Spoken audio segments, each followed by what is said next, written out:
마가복음 9장 14절입니다. 신약 페이지 68쪽.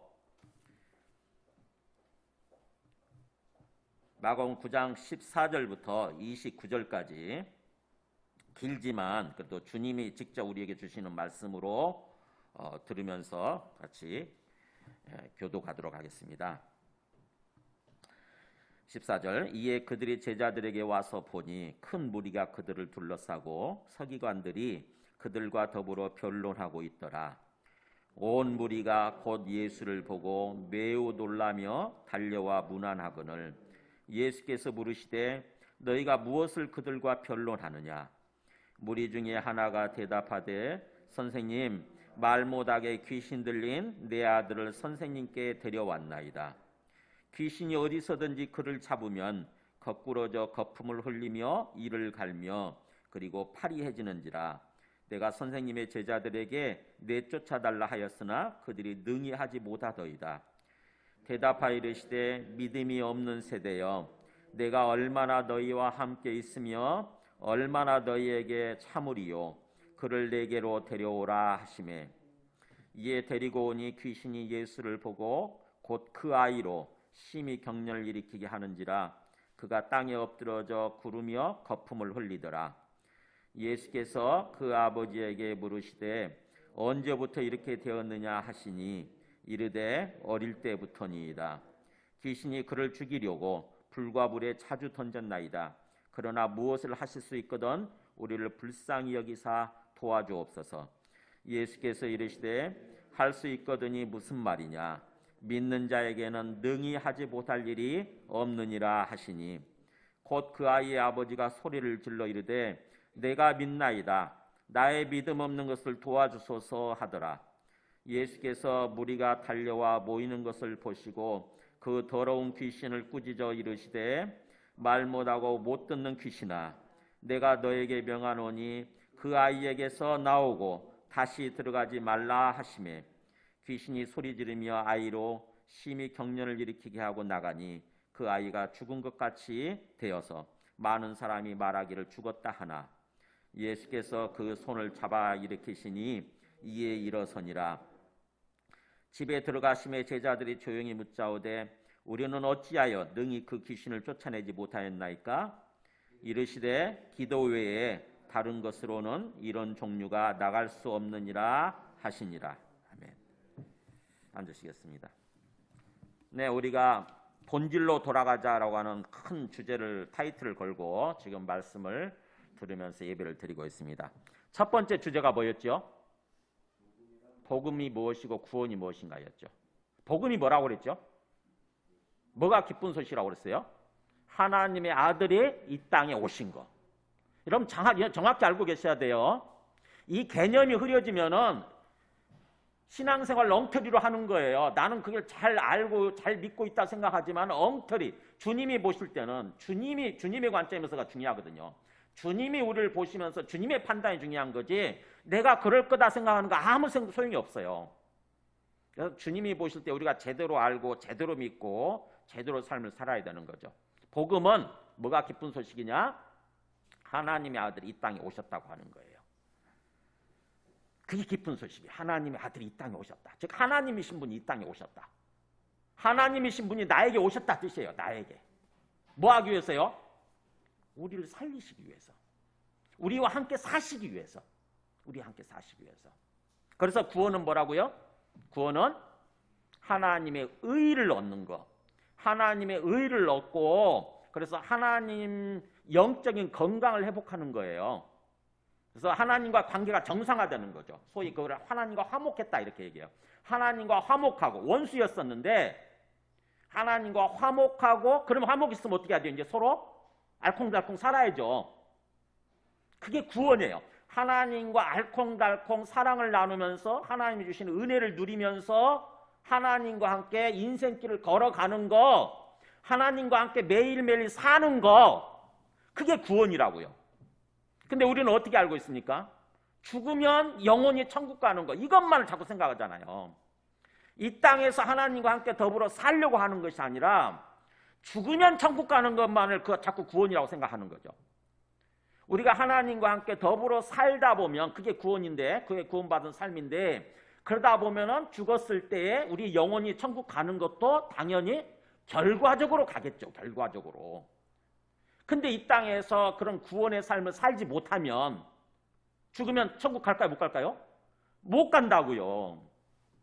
사람들이 그걸 잘못 알고 있어서 그런 식으로 나는 예수 믿으면 예수 믿으니까 나는 죽으면 천국 갈 거야. 그게 구원이라고 그랬으니까 그런 식으로 신앙생활하는 사람들이 얼마나 많냐고요. 그러면 결국 가냐? 못 간다고요. 이 땅에서부터 하나님과 교제하면서 하나님과 동행하는 삶을 살아야 죽었을 때 우리 영혼이 천국 가는 거지. 결과적으로 주어지는 거지. 이 땅에서 그런 삶을 살지 못했는데 그러고 나서도 나는 죽으면 천국 간다? 누가 그렇게 얘기하냐고요. 누가. 예수님이 직접 그렇게 말씀하시잖아요. 못 간다라고. 나더러 주여 주여 불렀다고 해서 천국 가느냐? 못 간다. 마태복음 7장 21절. 주님이 직접 말씀하신 거예요. 이 땅에서 내가 너희를 도무지 알지 못하겠다. 나를 떠나서 마귀와 그 사자들 위해서 예비된 영원한 불에 들어가라. 이렇게 말씀하신대잖아요. 내가 너희를 도무지 알지 못하겠다. 그러면서. 그러니까 뭐예요? 우리가 주님을 알아야 돼요. 이 땅에서 주님과 인격적으로 알아야, 주님이 우리를 알아야, 교제를 통해서 아는 거잖아요. 주님이 우리를 인격적으로 알아야 나중에 죽었을 때 우리를 알아보는 거지. 근데 전혀 그런 게 없으면은 너 누구냐 그러는 거지. 너 누구냐? 저 교회 다녔는데요. 나 그래도 너 모르겠다. 너가 나와 한번 인격적으로 교제해 본 적 있느냐? 그러는 거죠. 난 너가 도무지 누군지 모르겠다. 너가 나와 인격적으로 교제해 본 적이 없어서 내가 너를 도무지 모르겠는데 내가 너를 어떻게 천국으로 들여보느냐 이거죠. 그게 성경이 말씀하는 어떤 그 사실인데 많은 사람들이 그런 식으로 자꾸 생각하는 거예요. 교회만 다니면, 예수 믿는다고 생각을 하고 교회만 다니면 마치 죽어서 천국 가는 거, 그래서 구원을 얻는 걸로 이렇게 생각을 하는 거죠. 많은 사람들이 정말 어떻게 보면 한 80%나 될지 모르겠어요. 80, 90% 사람들이 그런 식으로 신앙생활을 해요. 그래서 이 땅에서 주님과 함께 교제하면서 동행하는 그런 삶을 살지 않는 거죠. 집에서든 직장에서든 어디서든 간에 항상 주님이 내 앞에 계시니까 주님과 영적으로 교제하면서 동행하는 삶을 살아야 되는데 그런 삶을 살려고 하질 않는 거예요. 생각 자체가 없으니까. 생각 자체가 거기에 없거든요. 일주일에 한 번 이렇게 와서 예배 드릴 때만 찔끔 주님을 생각하는 거죠. 찔끔. 그러면서 자기는 주님 믿는다고 생각하는 거죠. 그거 아니에요. 그래서 구원은 하나님의 의를 얻는 것. 즉 다시 말하면 하나님이 너 의롭다라고 말씀해 주시는 거예요. 너 의롭다. 너 영적으로 이제 정상화되었다. 건강해졌다. 이런 뜻이에요. 너 이제 건강해졌다. 그러니까 이제부터 나와 함께 살자. 그게 구원이에요. 그게 구원. 그 다음에 지난 시간에 얘기했죠. 죄인은 또 뭐라고 했어요? 죄인은 네, 하나님 마음에 하나님 두기를 싫어하는 거. 마음에 하나님 두기를 싫어하는 거. 좀 더 헬라어 원어적으로 보면 마음에 하나님을 알기를 싫어하는 거예요. 인격적으로 알려고 하지 않는 거. 그러니까 하나님을 인격적으로 알아야 되는데 우리 마음속에 자꾸 밀어내는 것입니다. 뭔가 욕심이 생기면 이게 그러니까 하나님이 주신 어떤 돈이 있어요. 돈에 대한 욕심이 꽂히면 마음에 꽂히면 하나님을 밀어내려고 그래요. 이 돈을 주인으로 삼는 거죠. 그래서 하나님보다 돈이 더 중요하거든. 그래서 돈 때문에 이 욕심 때문에 하나님을 자꾸 밀어내요. 왜냐하면 하나님을 뭔가 알리면 하나님이 요구할 것 같아. 그게 달라고 요구할 것 같아. 그러니까는 하나님 이거 노다지. 소위 그래서 금이 그거잖아요. 옛날에 미국 사람들 이거 노터치. 금에 대한 욕심 때문에 노터치 하다가 그게 노다지로 바뀐 거잖아요. 건드리지 마라 이거죠. 건드리지 마라. 그래서 자꾸 어떤 우리 속에 하나님이 주신 선물들인데 사실은 선물들이죠. 그게 돈이든 우리의 젊음이든 또 우리의 어떤 사랑하는 자식들이든 모든 것은 하나님이 우리에게 주신 선물이에요. 사실은. 근데 그 선물을 주신 주님을 첫 자리에 모시고 살려고 하는 것이 아니라 하나님 주신 선물에 마음이 꽂혀가지고 나중에는 선물을 주인 삼고 사는 거예요. 우리 어린아이들 그런 거 있잖아요. 어린아이들한테 과자 한 봉지 사주면 어떻게 되죠? 과자를 준 엄마 아빠를 알아보는 것이 아니라 그 과자 봉지가 주인이 된다고. 그잖아요. 가자봉지를 막 끌어안고 엄마 아빠도 필요 없지. 인간이 영적으로 어리석으면 그런 수가 있어요. 하나님 주신 선물들인데 그 선물을 주신 주님을 알아보고 주님께 감사하고 주님을 찬양하고 그런 삶을 살면은 그 주님이 마음만 가지시면 마음만 먹으시면은 그 선물 그 정도 주시겠어요? 엄마 아빠가 그 어린아이 보면서 어린아이가 그 가자봉지 선물을 붙들고 선물을 주신 엄마 아빠를 감사하고 그러면은 엄마 아빠가 마음만 먹으면 그 가자봉지 하나 사주겠냐고요. 쏟아부어 줄 수 있는 거죠. 쏟아부어 줄 수 있는. 근데 우리 인간은요 되게 어리석어가지고 항상 영적으로 근시안적이거든요. 자꾸 눈앞에만 봐. 눈앞에 있는 것만 바라보고 그래서 어느 순간 하나님이 주신 선물을 그게 주인 돼버리는 거야. 그걸 주인 삼고 그걸 하나님 삼고 살아가는 거지. 그것에 대한 욕심 때문에 내가 주인 되는 삶을 살아간다고. 그래서 죄라고 하는 거는 뭐예요? 우리 마음속에 하나님을 하나님으로 여기는 거, 그것을 자꾸 밀어내는 거죠. 마음이 하나님 두기를 자꾸 싫어해요. 눈앞에 뭐에 꽂히면, 눈앞에 자꾸 뭔가에 꽂히면 그 욕심 때문에 자꾸 하나님을 밀어낸다고. 하나님을 바라보려고 하지 않아. 하나님을 바라보고 의식하려고 하지 않고 뭐예요? 자꾸 그냥 눈치 슬슬 보면서 건드리지 말라고. 이건 내 거니까 적게 건드리지 마요. 하나님도 다 필요 없고 다 필요 없어요. 이게 중요하거든. 그런 식으로 살아가는 사람들은 많다. 그럼 어떻게 되냐? 하나님이 주인 되지 않으면은 누가 주인 되는 거냐면 마귀가 주인 되는 거거든요. 마귀가 우리 마음의 주인 되면 어떻게 되느냐? 결국에는 처음에는 마귀가 뭔가를 막 주는 것 같지만 결국에는 다 뺏어가요. 우리 생명도 뺏어가요. 나중에는 결국 우리가 죽어야 끝나요. 죽어야. 그러니까 그게 얼마나 어리석냐고요. 그래서 하나님이 주신 선물을 붙드는 것이 아니라 하나님을 붙드시고 하나님 주신 선물에 대해서는 하나님께 감사하면서 하나님과 함께 걸어가는 거예요. 하나님과 함께. 하나님 주신 선물들을 하나님과 함께 지키면서 하나님과 함께 누리면서 하나님을 앞세우고 걸어가는 거, 그 마음이 중요한 거죠. 지난 시간에 죄의 본질은 바로 그런 거라고, 마음이 하나님 되기를 싫어하는 거라고 얘기를 했습니다. 자, 오늘 말씀은 그렇다고 한다면 이제 우리가 뭔가 믿고 회개하고 믿고 구원받는다고 그랬는데 성경이 말씀하는 믿음이 어떤 거냐 하는 거예요. 성경에서 말씀하는 믿음. 여러분 믿음이 성경에서 말씀하는 믿음이 뭐라고 생각을 하세요? 우리가 자칫 오해를 하게 되는 게 성경에서 자꾸 믿어야 된다 이런 말을 하는데 그 19절에서도 그렇죠. 믿음이 없는 세대요 그러면서 주님이 막 한탄하시는 모습이 나오죠. 믿음이 없는 이 사람들, 이 세상 사람들. 자, 이때 믿음이 뭘까요? 어떤 걸 믿는 거예요? 뭔가 내 기도 내용대로 이루어질 것을 믿는 거라고 많은 사람들이 이렇게 착각을 하기 쉽거든요. 내가 막 열심히 막 부르짖고 기도해요. 그러면서 그 기도 내용대로 막 어떤 이루어져야 될 것을 믿는 것처럼 우리가 뭔가 말을 하고 그렇게 하는 경우가 있는데 과연 성경이 말씀하는 믿음이 그런 거냐 하는 거예요. 오늘 말씀을 통해서 천천히 생각해 보시기 바랍니다. 우리가 무턱대고 말씀을 통해서 깨닫지 않으면은 그런 식으로 생각하기 쉬워요. 주님이 강조하시는 믿음은, 우리가 가져야 된다고 하는 믿음은 마치 그냥 모든 거 우리가 말하면 또 기도하면 그 내용대로 이루어질 것을 막 믿는 거. 그래서 억지로 믿어야 될 것 같아. 안 믿어지는데. 내 지금 기도해놓고 기도한 내용대로 안 믿어지는데 믿음을 강조하니까 성경은. 그래서 내가 막 억지로 믿어야 될 것 같음. 막 믿음을 쑤셔 넣는 거죠. 마음속에서. 그러면서 그런 식으로 설교하는 사람들 있잖아요. 믿습니까? 그러잖아요. 그럼 안 믿는다고 그러면 큰일 날 것 같아요. 그래서 믿습니다 그러잖아요. 따라서 하라고 그러잖아요. 믿습니다. 그럼 믿어지는 거예요, 그게? 믿습니까? 해가지고 강요해가지고 억지로 믿습니다 그러면 믿는 거냐고요, 그게. 잘못 알아서 그래요. 성경 말씀을 잘못 알아서. 지금 내가 기도해놓고 기도 내용대로 100% 이루어질 거라고 믿는 사람이 누가 있냐고요. 어떻게 될지 모르잖아요. 어떻게 될지. 성경이 말씀하는 믿음은 그게 아니에요. 자, 오늘 말씀을 통해서 한번 보시기 바랍니다. 그래서 오늘은 하나의 어떤 그 에피소드 사건이 나타나잖아요.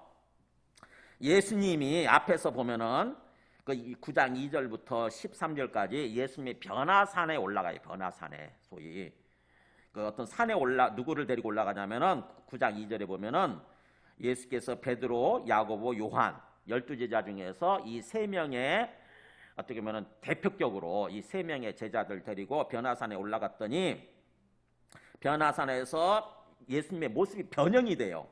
3절에 보면은 옷이 막 빛이 나기 시작하고, 그래서 세상에서 빨래하는 자가 그 어떤 세탁업자도 그렇게 희귀할 수 없을 만큼 매우 희어졌더라. 그러니까는 옷이, 모습이, 겉모습이 빛의 모습으로 바뀌는 거예요. 이게 빛의 모습으로.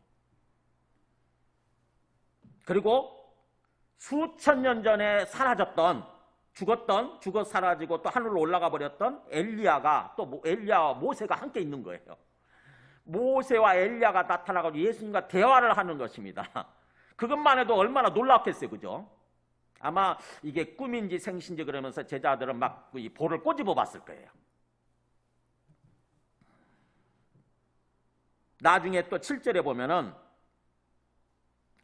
구름이 딱 밀려오더니, 구름이 밀려오면서 그 예수님과 모세와 제자들 뚝 덮는 거예요. 그러면서 구름 속에서 소리가 뭐라고 나오냐면, 이는 내 사랑하는 아들이니 너희는 그의 말을 들으라, 이런 거예요.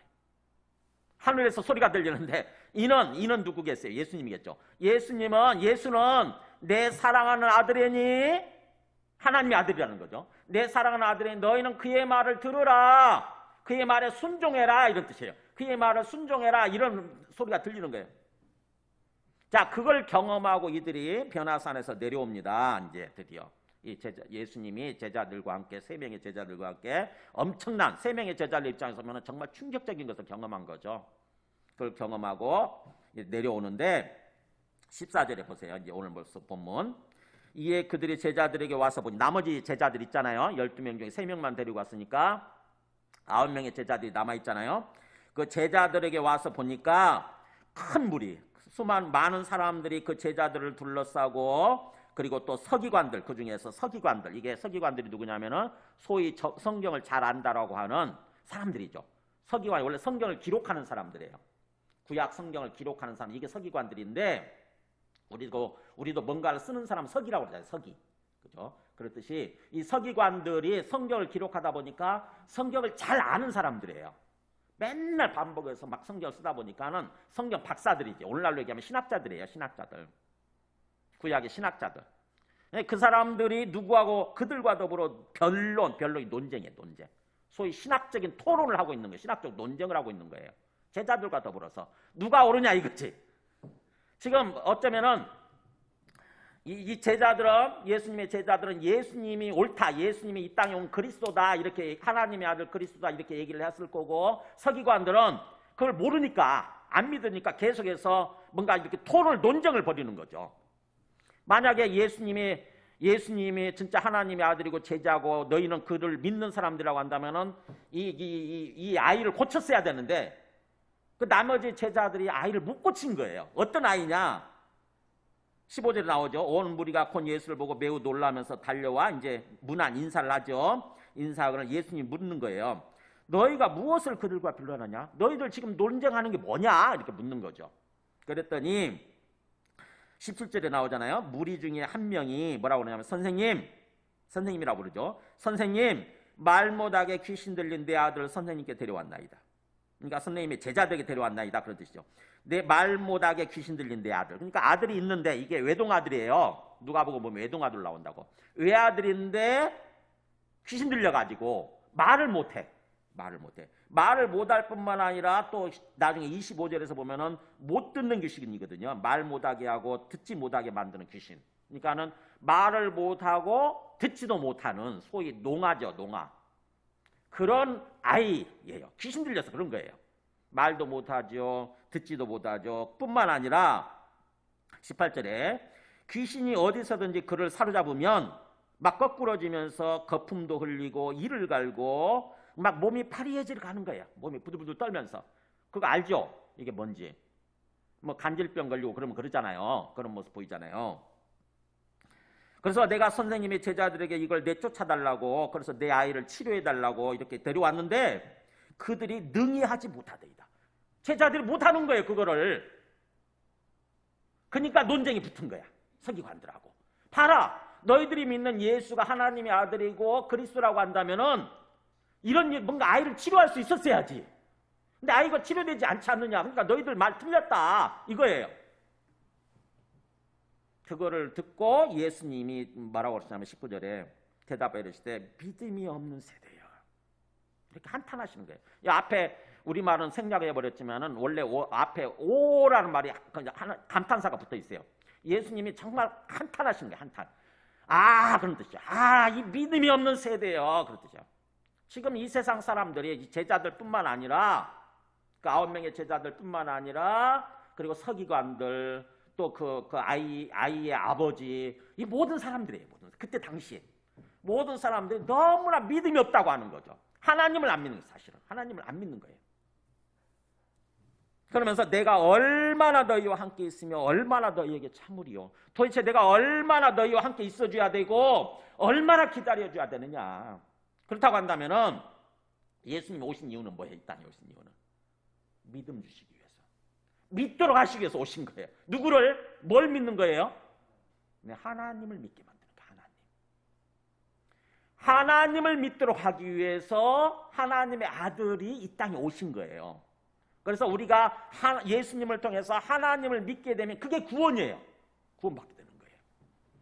근데 예수님이 지금 오셔서 3년 동안 이렇게 공생의 사역을 하시면서 수많은 기적들을 보여주시고 수많은 어떤 그 하나님에 관한 말씀도 그대로 전달해 주시고 하는데도 불구하고 전혀 안 믿으니까 이런 어떤 그 치유의 사역이 일어나지 않는 거죠. 아이가 고침받지 못하는 거예요. 그러니까 아이가 고침받지 못한 것이 어떤 본질이 아니라 믿음이 없다고 하는 거. 이게 지금 주님께서는 그걸 지적하시는 거거든요. 그래서 성경이 말씀하는 믿음은 뭐냐면은 한번 보세요. 히브리서 11장 6절. 우리가 여기서 주님이 말씀하시는 이 믿음이 뭐냐?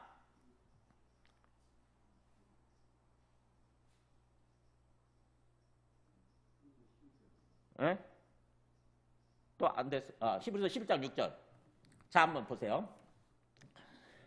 믿음이 없이는 하나님을 기쁘시게 하지 못하나니. 그러니까 진짜 우리에게 진정한 믿음이 없으면 절대 하나님의 마음을 감동시키고 하나님을 기쁘게 할 수 없다. 하나님이 기뻐하셔야 우리 삶을 그야말로 모든 걸 채우시며 지켜주시며 인도해 주시게 되는데 믿음이 없이 하나님께 나아가봤자 아무 소용이 없는 거죠. 믿지 않고 하나님께 나아가서 이렇게 예배드리고 기도해봤자 아무 소용이 없는 거예요. 하나님이 우리에게 바라시는 것은 믿음이에요. 근데 그 하나님이 기뻐하시는 믿음은 뭐냐? 이게 파랑시 한번 같이 읽을까요? 하나님께 나아가는 자는 반드시 그가 계신 것과 또한 그가 자기를 찾는 자들에게 상 주시는 이심을 믿어야 할지니라. 뭘 믿어야 된다고요? 두 가지. 하나님께 나아가는 사람은 반드시 믿어야 된다. 반드시. 두 가지. 첫 번째 뭐예요? 그가 계시다고 하는 거. 하나님이 안 보이시지만 하나님이 살아계신다고 하는 거. 하나님이 살아계신다고 하는 거. 이걸 믿는 거예요. 하나님이 지금 살아계신다. 내 앞에 살아계신다. 하나님이 온 세상의 주인이시다. 절대 신이 살아계시는 거. 이걸 믿는 거예요. 이거. 그 다음에 또 두 번째 믿어야 되는 거 뭐예요? 그가 자기를 찾는 자들에게 상 주시는 분이시다. 찾는다는 게 뭘까요? 하나님을 찾는다? 우리가 하나님을 찾는다. 그럼 뭐예요? 하나님께 예배드리고 하나님께 기도하는 거잖아요. 하나님을 열심히 찾는 거 아닙니까? 우리가 하나님을 열심히 구하는 거예요. 그러면 하나님이 반드시 우리에게 상 주신다고 하는 거예요. 응답해 주시고 우리 삶을 인도해 주신다고 하는 거죠. 그걸 믿는 거예요. 하나님은 반드시 우리 하나님이시라고 한다면, 우리의 주인이시라고 한다면 우리가 하나님을 열심히 찾을 때 하나님은 반드시 우리의 삶을 인도해 주신다고 하는 거죠. 이 두 가지를 믿는 거예요. 이 두 가지.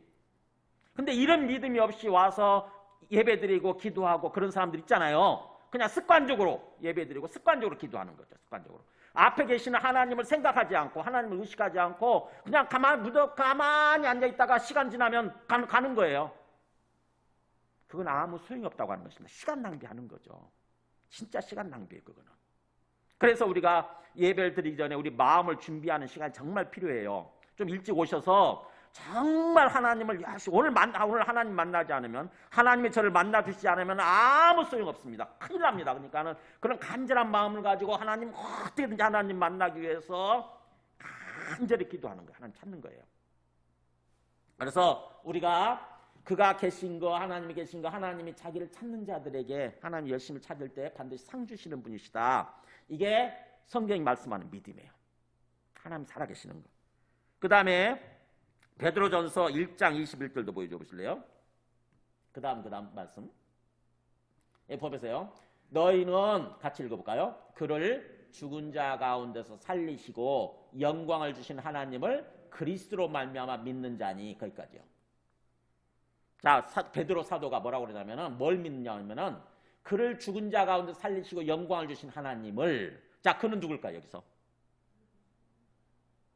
예수 그리스도잖아요. 예수 그리스도를 죽은 자 가운데서 살리셨어요. 그러니까 예수 그리스도의 죽음과 부활을 통해서, 예수 그리스도의 십자가 죽음과 부활을 통해서 하나님을 믿는 거죠. 즉 예수 그리스도를 믿음으로 통해서 누구를 믿게 되는 거냐면 하나님 아버지를 믿는 거예요. 이렇게. 그러니까 성경이 말씀하는 믿음은 먼저 예수 그리스도를 믿는 거고, 예수 그리스도를 뭘로 믿어요? 예수가 그리스도라고 하는 걸 뭘 통해서 믿어요? 죽은 자 가운데서 부활하신 거. 그래서 부활이 사실은 결정적인 증거예요. 예수님의 부활이 예수님을 믿게 만드는 결정적인 증거. 아, 예수가 단순한 인간 예수가 아니라 이 땅에 오신 하나님의 아들이셨구나. 이분이 하나님의 아들이시고 그래서 우리를 구원하기 위해서 그리스도로서 오셨구나. 아, 이분이 진짜 그리스도 맞네. 부활하신 걸 보니까 이렇게 믿는 거예요. 그래서 예수님을 그렇게 믿게 되면, 주와 그리스도를 믿게 되면 그 다음에 어떻게 되냐? 예수님을 통해서 누구 앞에 나아가는 거냐면 우리가 하나님 아버지 앞에 나아가는 거예요. 그래서 예수님은 왜 오셨느냐? 우리를 하나님 아버지께로 인도하기 위해서 오셨어요. 즉 하나님 아버지를 믿도록, 하나님 아버지와 관계를 회복하고 하나님 아버지와 함께 더불어서 살아가도록 하기 위해서 오셨어요. 그 구원을 주시기 위해서. 그러니까 잘 보세요. 그를, 예수 그리스도를 죽은 자 가운데 살리시고 영광을 주셨다고 하는 것은 하나님의 아들 되심을 보여주신 거죠. 부활시키시고 나중에 승천시키셔서 하나님 우편에 앉아 계시잖아요. 하나님 우편에 앉히심으로써, 즉 하나님의 아들 자리에 앉히심으로써 그게 영광이죠. 예수 그리스도가 받은 영광. 그것을 주신 하나님을 믿는 거죠. 그리스도로 말미암아 믿는다. 그리스도를 통해서 믿는 자. 그러니까 성경이 말씀하는 믿음 뭐예요? 예수 그리스도를 믿고 예수 그리스도를 통해서 하나님 아버지를 믿는 믿음. 그게 믿는 거예요. 지금 성경이, 주님께서는 여기서 이 사람들이 믿음이 없는 세대라고 한탄하시는 것은 바로 하나님 아버지를 안 믿는다고 하는 것입니다. 하나님 아버지를 인격적으로 안 믿고 습관적으로 종교 활동을 하고 있는 거예요. 소위 그 하나님이 먼저 택하신 이스라엘 사람들이지만 그 대표하는 서기관들이고 뭔가 바리새인들, 서기관들, 산헤드린 공회 사람들이죠. 그런 사람들이고 나머지 이스라엘 민족이죠. 그래서 하나님을 믿는다고 하는, 어떻게 보면 하나님을 알고 믿는다고 하는 사람들인데 하나님의 아들의 관점에서 볼 때, 예수님의 관점에서 볼 때는 이 사람들이 믿음이 없는 거예요. 하나님에 대한 인격적인 믿음이 없어요.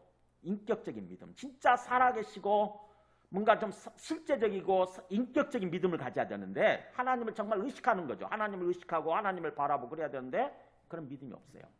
그냥 습관적으로 아무 생각 없이 종교 활동하는 거죠.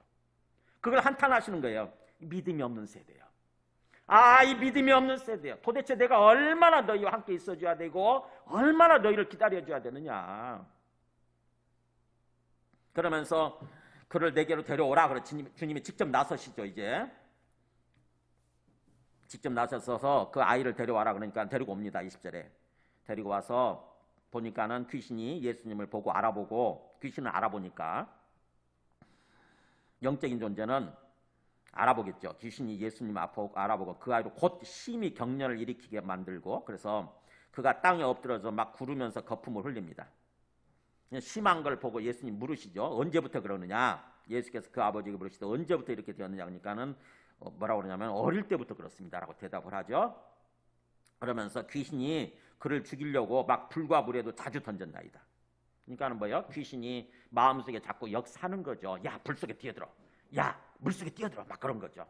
제가 서초동 사랑교회 있을 때 제가 섬기는 형제 중에 한 명이 그런 얘기를 하더라고요. 길을 가다가도 갑자기 차에 막 뛰어들어 그런데 안 뛰어들려고 그러면 막 위협을 한대. 너 그럼 죽어 그래가지고. 그러니까 어쩔 수 없이 막 뛰어든다는 거예요. 가다가도 갑자기 다리를 걷다가 야 너 물속에 막 뛰어들어 막 그런데. 야 실제로 그런 일이 있구나 하는 걸 알았어요. 그러니까 귀신이 마음속에 자꾸 그런 소리를 자꾸 내는 거죠. 그래가지고 위협을 하는 거죠. 막 뛰어내리도록. 그러니까 이 아이도 그랬던 것 같아요. 불과 물에 자주 던졌나이다. 그러면서 뭐라고 그러냐면은 그러나 무엇을 하실 수 있거든 우리를 불쌍히 여기서 도와주옵소서 이렇게 얘기를 해요. 뭘 하실 수 있거든 당신이 뭔가를 할 수 있거든 우리를 불쌍히 여겨주시고 나와 우리 아들을 불쌍히 여겨주시고 도와주세요 이렇게 얘기한 거예요. 도와주옵소서. 자 어떠세요? 이 말을 들을 때 인간적으로 생각하게 되면 아무 문제가 없잖아요. 뭘 할 수 있거든 당신이 뭘 할 수 있다면 그런 뜻이잖아요. 당신이 뭘 할 수 있다면 우리를 불쌍히 여기시고 도와주세요. 좀 도와주세요. 근데 만약에 생각해 보세요. 진짜 예수가 하나님의 아들이신데 그 하나님의 아들 하나님이신데 그분의 입장에서 이 얘기를 들었다고 생각해 보세요. 당신이 뭘 할 수 있거든 나 좀 도와주세요. 이렇게 얘기했다고. 당신이 뭘 할 능력이 있으면 나 좀 도와주세요. 예수님의 입장에서 하나님의 아들이신 예수 입장에서는 굉장히 기가 막힌 일이에요. 굉장히 자존심 상하는 일이고 그렇잖아요. 자존심 상하는 일이고 아주 기분 나쁜 일이죠. 기분 나쁜 말이죠. 예수님을 믿는 거예요? 제대로 인정하는 거예요? 아니면은 적당히 하는 거예요? 반신반의하는 거예요. 이걸 반신반의. 뭔가 예수가 할 수도 있고 못할 수도 있다 이런 뜻이잖아요. 그죠? 예수가 뭔가 할 수도 있고 못할 수도 있는데 당신이 뭘 할 수 있으면 나 좀 도와주세요. 이런 뜻이잖아요. 예수님이 그 얘기를 듣고 보세요. 뭐라고 그러시나 23절에 예수께서 이르시되 할 수 있거든이 무슨 말이냐 그래요. 내가 뭘 할 수 있거든? 예수님을 하나님의 아들로 진정으로 인정하고 믿는 것이 아니라 뭐예요? 그냥 생각하는 거죠. 그냥 어떻게 보면 인간 예수 정도로 그러면서 뭔가 조금 능력이 있는 존재 그런 정도로 받아들이고 생각하는 거죠. 그래서 당신이 혹시 뭔가 좀 할 수 있으면 이런 뜻이잖아요. 그러니까는 하나님의 아들이신 예수님 입장에서 보면 이 기가 막힌 말이잖아요. 할 수 있거든요. 무슨 말이냐고 아주 바락 소리를 지르시는 거죠. 아주 책망하고 바락 소리를 지르시는 거예요. 그러면서 믿는 자에게는 능히 하지 못할 일이 없느니라. 네가 진짜로 믿는다면 그런 뜻이에요. 네가 진짜로 나를 하나님의 아들로 그래서 하나님 아버지를 믿는다고 한다면은 불가능한 게 없다 이런 뜻이에요. 네한테 필요한 건 진짜 믿음이다라고 하는 것입니다. 적당히 뭔가 반신반의하고 도망가는 믿음. 설마 뭔가 할 수 있으려고 설마 예수가 하나님의 아들이시려고 설마 하나님이 살아계시려고 그런 어떤 반신반의하는 믿음 가지고는 아무것도 할 수 없고 진짜 네가 믿는다고 한다면 진짜로 믿는다고 한다면 불가능한 일이 없다. 그래서 뭐예요? 진짜로 믿어라 이거잖아요. 지금 진짜로 믿어라. 네한테는 진짜 믿음이 필요하다. 우리가 생각해보세요. 나는 내 믿음에 대해서 어떻게 생각을 하나? 우리가 예수님을 믿는다고 할 때 우리가 예수님 어떤 식으로 믿나 생각을 잘 생각해보세요. 이 아이의 아버지하고 되게 비슷합니다. 우리가 그동안 막 기도해봤지만 기도가 바로바로 다 모든 게 응답된 게 아니잖아요. 그러다 보니까 와서 예배드리고 기도하면서도 적당히 해요. 적당히. 에이 설마 이 기도를 들어주시려고 또 설마 하나님이 살아계시고 설마 주님이 내 앞에 계시려고 그냥 예배 드리는 거지 그냥 종교활동 하는 거지 남들이 하라고 그러니까 그런 식으로 신앙생활 하는 사람들 참 많아요. 이 아이 아버지하고 똑같습니다. 뭘 할만 하시거든요. 뭘 할 수 있거든 좀 도와주세요. 조금만 좀 도와주세요. 그런 사람들을 향해서 예수님이 말씀하시는 거예요. 할 수 있거든? 할 수 있거든? 사실은 무슨 말이냐는 말이 없을 거예요. 아마 원문에는. 할 수 있거든? 그런 뜻이에요. 할 수 있거든? 믿는 자에게는 불가능한 일이 진짜로 믿는 자가 한다면 진짜 인격적으로 실제적으로 진정으로 믿는다고 한다면 능히 하시지 못할 일이 없느니라. 하나님이 해주신다고 하는 거죠. 주님이 해주신다고 하는 것입니다. 진짜로 우리가 주님을 신뢰하고 믿고 주님 앞에 나아갈 때에 주님께서 우리 믿음을 살피시나, 우리 마음을 보시거든요. 하나님이시니까 우리 마음을 꿰뚫어 보신다고. 우리 안에 진정한 믿음이 있으면은 하나님께서, 그래서 진정한 믿음을 가지고 우리가 하나님을 온전히 신뢰하고 하나님께 의지하면 하나님이 들어주신다는 거죠. 근데 하나님에 대한 믿음, 주님에 대한 믿음이 없으면은 반신반의하는 믿음, 도망가는 믿음이죠. 이게 적당히 걸치고 항상 엉덩이 뒤에 빼고 도망가려고 하는 거예요. 항상 그런 식으로 신앙생활하는 사람이 얼마나 많냐고요. 항상 도망가려고 하는 모습으로. 그 얘기를 듣고 예수님의 그 호통이죠. 예수님의 호통을 듣고 곧 14절에 그 아이의 아버지가 소리를 지르죠. 아이고 큰일 났구나 이거. 정신 번쩍 드는 거예요. 이게 정신 번쩍 들면서 소리를 질러 뭐라 그럽니까? 내가 믿나이다 그래요. 아이고 믿겠습니다. 그러면서 우리말은 생략해버렸지만은 원래 원문에는, 표준 원문에는 귀리에 주여 이런 말이 들어있어요. 주여. 내가 믿나이다 주여. 아까 원래는 뭐라고 불렀지요? 18절에서 17절에서 선생님 이렇게 불렀잖아요. 선생님. 선생님 정도로 그전에 뭔가 유명한 납비 정도로 이렇게 불렀다가 여기서 정신 번쩍이 드니까, 번쩍 드니 호통을 듣고 정신 번쩍 차리게 되니까 내가 믿나이다 주님 그러면서 주님이라고 불러요. 그러면서 나의 믿음 없는 것을 도와주소서. 아이고 제가 믿음이 없었습니다. 제게 믿음이 없습니다. 사실은요 제가 믿는 척 했지, 믿는다고 내가 착각했을 뿐이지 진짜 믿음 없었나이다. 내 믿음 없는 걸 도와주세요 라고 그러는 거예요. 이게 주님 앞에서의 바른 태도예요. 우리의 믿음 상태에서 우리가 객관적으로 살펴볼 필요가 있어요. 내가 믿음이 어느 정도 있나. 내 입장에서 생각하는 것이 아니라 주님 입장에서 정말 내가 믿음 있는 사람인가. 우리 알잖아요. 우리 스스로.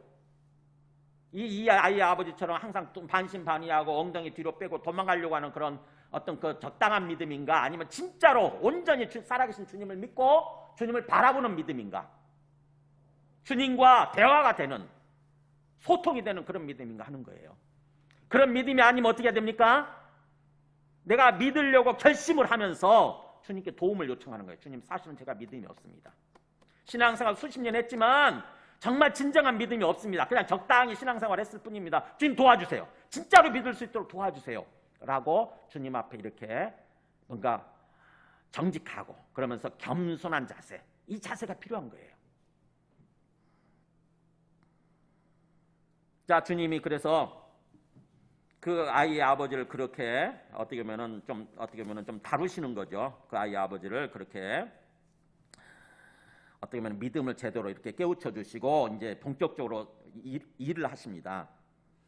그 아이의 아버지가 믿음을 좀 갖게 됐겠죠. 그러면서 이제 25절에 보면은 막 예수님 무리가 막 달려와 모이는 게, 적당히 소문 듣고 막 소문이 퍼져가지고 사람들이 막 달려와 모이는 걸 보고 그 더러운 귀신을 꾸짖어서 말 못하고 못 듣게 하는 귀신아, 내가 너에게 명하노니 그 아이에게서 나오고 다시 들어가지 말라 하니까 귀신이 소리 지르면서 아이로 심히 격려를 일으키게 하고 나가니 그 아이가 죽음같이 되어 많은 사람이 말하기를 죽었다 하지만 사실은 예수님이 그 손을 잡아 일으키시니 이에 일어서니라.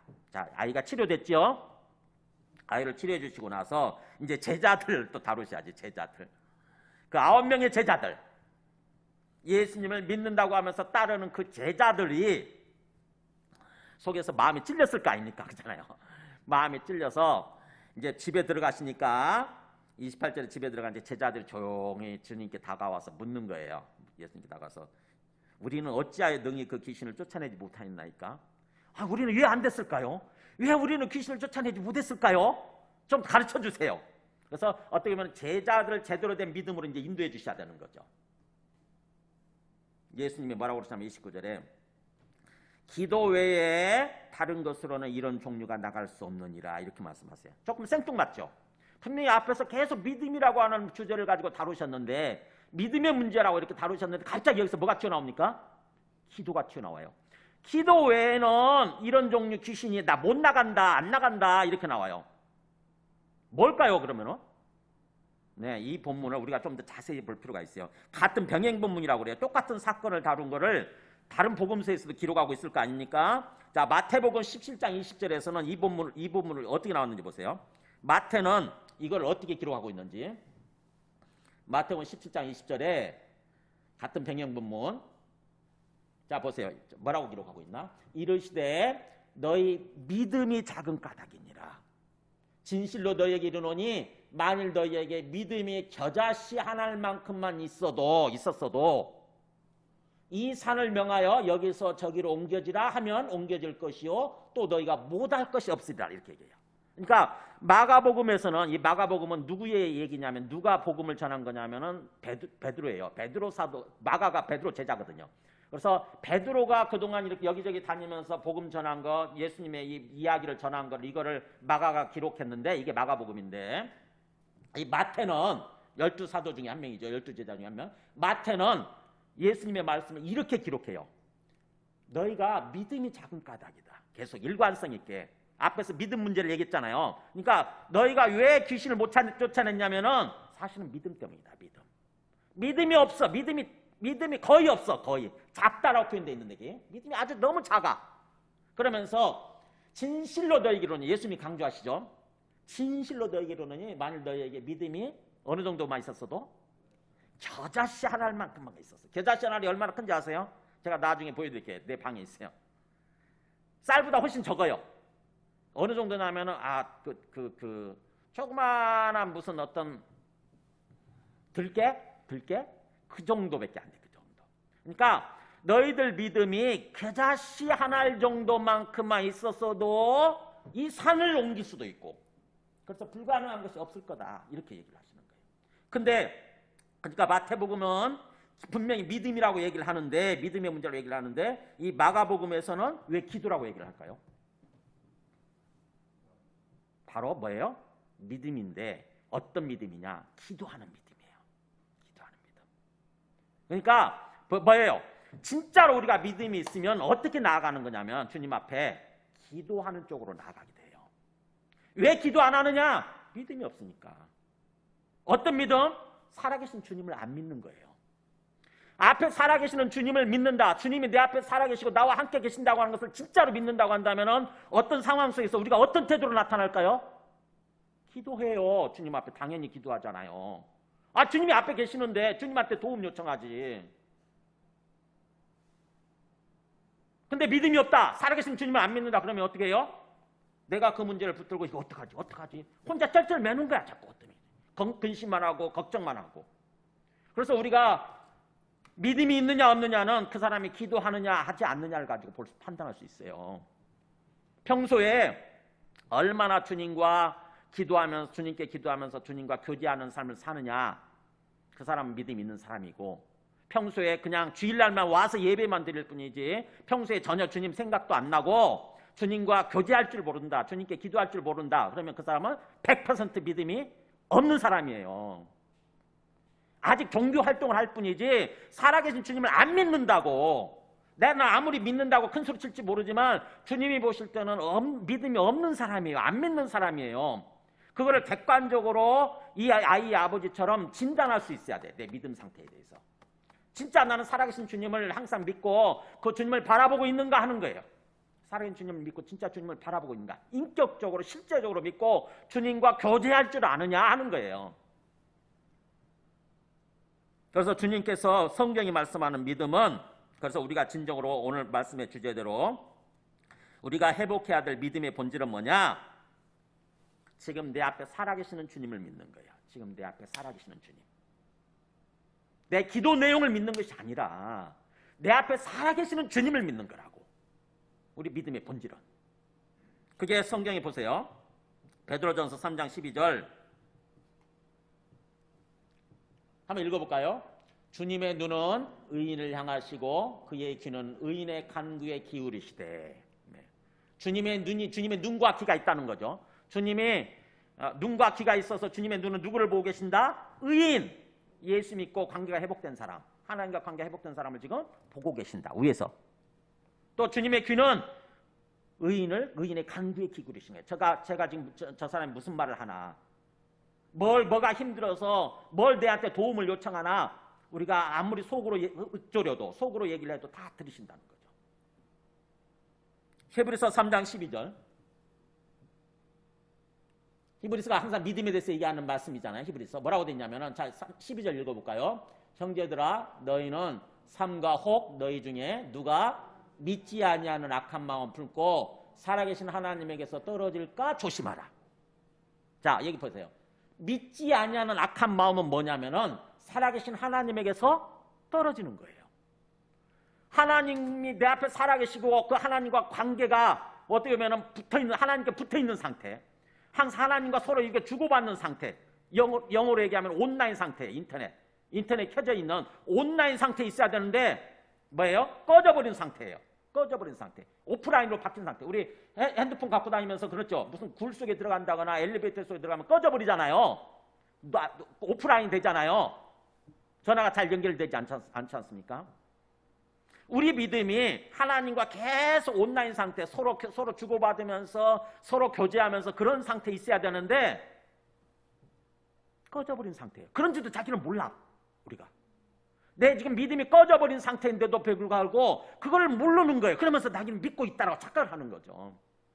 그래서 그렇게 믿지 아니하는 악한 마음을 품고 살아계신 하나님에게 떨어질까 조심하라. 조심하라. 항상 하나님과 온라인 상태에 있어야 된다고 하는 거죠. 그 다음에 그래서 히브리서 12장 2절 자 읽어볼까요? 시작. 믿음의 주요 또 온전하게 하시는 이인 예수를 바라보자. 네. 어떻게 하면 우리가 항상 온라인 상태에서 그야말로 주님과 연결이 된 상태에서 그렇게 믿음이 연결된 상태, 믿음이 살아있는 상태에서 살아갈 수 있느냐? 뭐예요?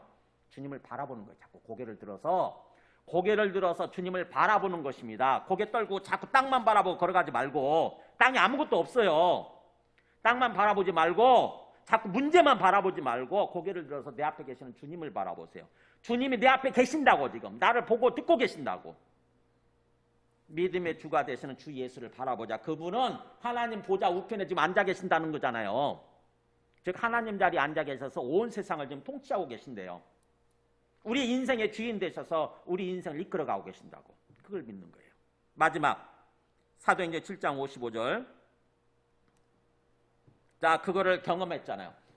스데반이 죽어갈 때 하나님이 하늘문을 열어주세요. 이렇게 하늘문을 열어주시니까 어느 순간에 뭐가 보이냐면 스데반이 성령 충만에 하늘을 우러러 뚫어지게 주목하여 보니까 읽어볼까요? 하나님의 영광과 및 예수께서 하나님 우편에 서신 것을 보고. 평소에는 우리가 똑같이 구름만 보이고 하늘만 보였더랬는데 하나님이 하늘문을 어느 순간 딱 열어주시니까 스데반에게 놀라운 일이 벌어져요. 하나님의 영광 가운데 계시는 하나님 아버지가 가운데 딱 계시는 거예요. 그리고는 하나님 우편에 예수님이 딱 계시는 거예요. 그래서 이렇게 외쳐요. 보라, 하늘이 열리고. 하늘문이 열렸네. 영적 세계에 하늘문이 열리니까 인자가 하나님 우편에 서신 것이 보인다 그러잖아요. 인자, 예수님이 이 땅에 오셨다 가셨다 하고 그러는데, 그래서 하나님 보좌 우편에 앉으셨다고 그러는데 긴가민가 했는데 진짜인 거야. 진짜로 인자가 예수님이 하나님 우편에 이렇게 앉아 계시는 거예요. 아마 평소에는 앉아 계시다가 스데반이 죽어가는 중요한 순간이다 보니까 벌떡 일어서신 것 같아요. 이렇게 벌떡 일어서셔가지고 서 계시는 거죠. 이게 영적 세계의 진실이고 진리예요. 지금 이 순간도 우리 눈에 안 보여요. 스데반도 그때까지는 못 봤죠.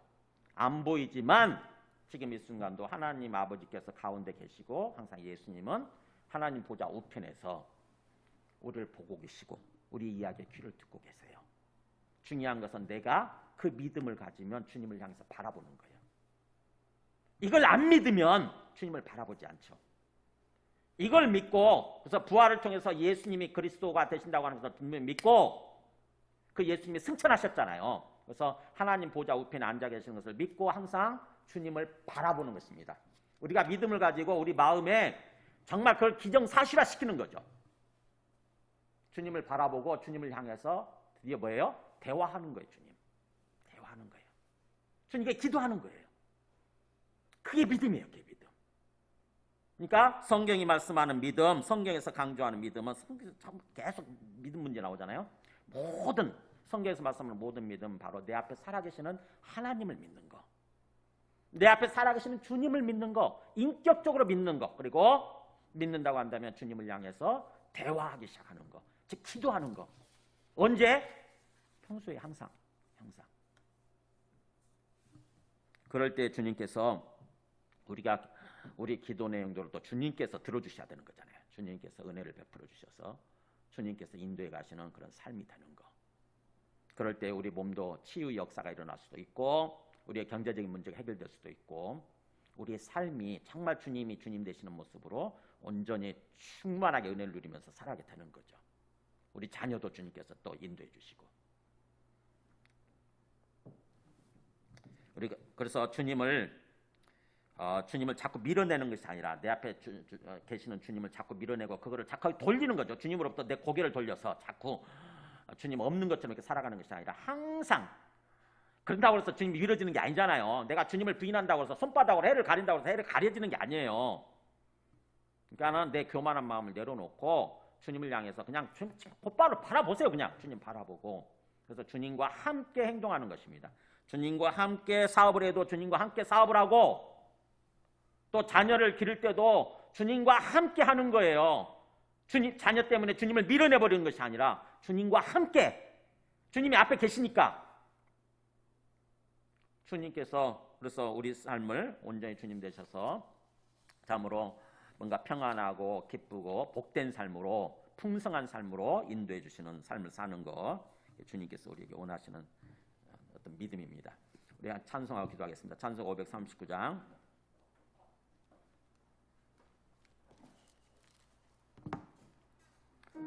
3절 하고 잠깐 기도해 3절 하겠습니다. 3절